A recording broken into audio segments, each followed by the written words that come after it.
Selalu saya ingatkan bahwa mencintai Kristus bukan hanya melakukan apa yang Yesus suka, tapi mencintai Kristus juga berarti semangat untuk meninggalkan yang Yesus tidak suka. Amin. Taruh tangan kanan saudara di dada, bilang, saya harus meninggalkan yang Yesus gak suka.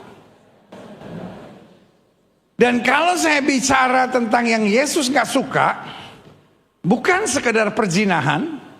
Kita tahu itu semua Yesus gak suka. Bukan sekedar penyembahan berhala. Kita tahu Allah tidak bisa diduakan. Bukan sekedar minum mabuk, judi, hal-hal yang besar-besar itu. Meskipun saya berdoa, yang besar-besar itu memang sudah kita tinggalkan. Tapi ingat, banyak orang jatuh bukan karena batu besar. Banyak orang jatuh kenapa? Kerikil-kerikil kecil, betul? Betul kita udah tinggalkan perzinahan, betul kita udah tinggalkan penyembahan berhala.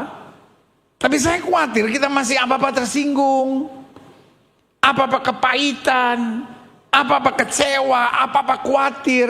Alkitab bilang yang satu kamu tinggalkan, yang lain jangan kamu abaikan.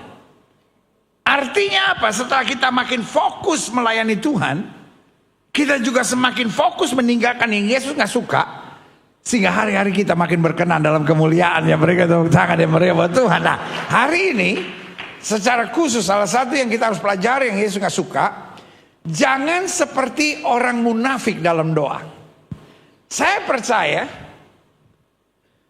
doa adalah modal kehidupan orang percaya. Amin. Orang lain boleh mengandalkan uangnya, orang lain boleh mengandalkan pengalamannya, orang lain boleh mengandalkan kehebatannya, tapi saya percaya anak Tuhan mengandalkan doa. Ini yang gak bilang amin ini dia lagi bingung ini. Orang lain boleh mengandalkan uangnya, orang lain boleh mengandalkan pengalamannya, orang lain boleh mengandalkan jaringannya, tapi anak Tuhan mengandalkan doa. Yang setuju sama saya katakan, saya memilih itu mengandalkan doa. Dalam hidup saya percaya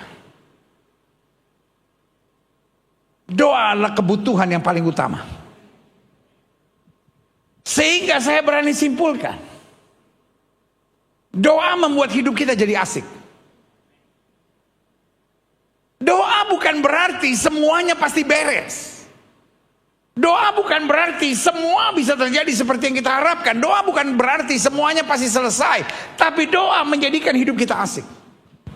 Sehingga saya berani buat kesimpulan, orang yang hidupnya gak asik berarti kurang doa. Pak, Bu, adik-adik muda dengar, kalau hidup lu kurang asik berarti lu kurang doa.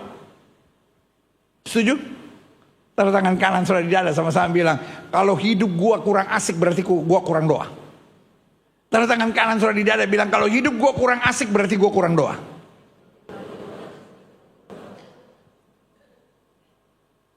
Yusuf masalahnya banyak gak? Tapi hidupnya tetap asik.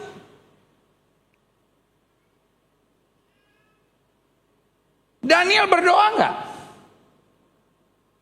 Daniel berdoa gak? Dibuang ke gua singa tuh. Tapi hidupnya tetap asik.